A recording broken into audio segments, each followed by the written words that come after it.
Orang ini menuangkan seember darah ke laut. Bau darah segera menarik perhatian hiu. Orang-orang di atas kapal tidak takut. Mereka sangat gembira. Kedua kakak beradik itu sangat ingin masuk ke dalam kandang. Mereka menyelam ke dalam air untuk melihat hiu dari dekat. Tetapi tepat ketika mereka hendak bergabung kembali dengan perahu, sesuatu yang tak terduga terjadi. Kerekan tiba-tiba rusak. Dengan pelepasan tali malas, kandang tenggelam dengan cepat. Kedua pria itu akhirnya terjebak di kedalaman 47 meter. Sinyal terlalu lemah untuk menghubungi orang-orang di kapal. Saudari penyelamat memutuskan untuk mengambil risiko berenang ke atas untuk menemukan sinyal. Ketika mereka mencapai kedalaman 40 meter, ia akhirnya melakukan kontak dengan pelatih. Pelatih menyuruhnya kembali ke Eron Dragon dan bersembunyi dari hiu. Mereka akan mengirim seseorang untuk menarik naga besi kembali ke atas. Tetapi dalam perjalanan pulang, hiu tiba-tiba muncul dan menyerang adiknya. Kakak panik. Ia berenang dengan putus asa menuju kandang. Hiu itu sangat dekat dengannya. Tetapi tepat sebelum ia akan digigit, ia berhasil berenang kembali ke kandang. Begitulah cara mereka lolos dari kematian. Kedua kakak beradik itu duduk di pinggir lapangan, dengan cemas menunggu bantuan. Setiap detik dalam sehari adalah siksaan bagi mereka. Oksigen yang tersisa semakin menipis. Tetapi bantuan tidak kunjung datang. Dalam keputusasaan, sebuah obor tiba-tiba muncul di kejauhan. Kedua pria itu sangat senang melihatnya.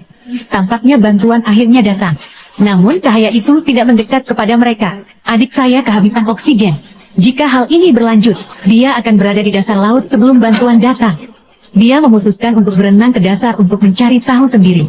Ia menyuruh adiknya untuk berenang dekat dengan dasar laut, sehingga dia bisa menggunakan bebatuan di dasar laut sebagai penutup, untuk menghindari serangan hiu. Dan benar saja, tidak terlalu jauh, hiu itu muncul. Saudari dengan bijak menyelam ke dalam bebatuan. Hiu itu hilang.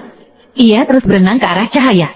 Ketika ia akhirnya sampai di sana, hanya untuk menemukan bahwa hanya ada obor, tidak ada penyelamat. Dia menyadari ada sesuatu yang salah dan mencoba kembali ke jalan dia datang, hanya untuk menemukan bahwa dia telah benar-benar kehilangan arah dari mana dia berasal. Ia panik dan memanggil adiknya, tetapi sinyalnya macet. Tidak peduli bagaimana ia memanggil, tidak ada jawaban. Tiba-tiba hiu itu ada di atasnya lagi. Bingung apa yang harus dilakukan. Para penyelamat tiba-tiba muncul.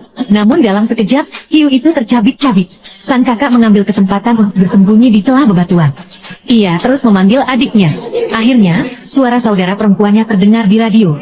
Mengikuti instruksi saudara perempuannya, saudari itu mengonfirmasi lokasi kandang.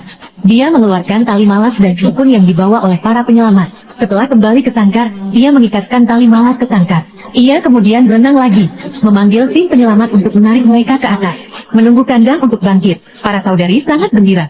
Tetapi segala sesuatunya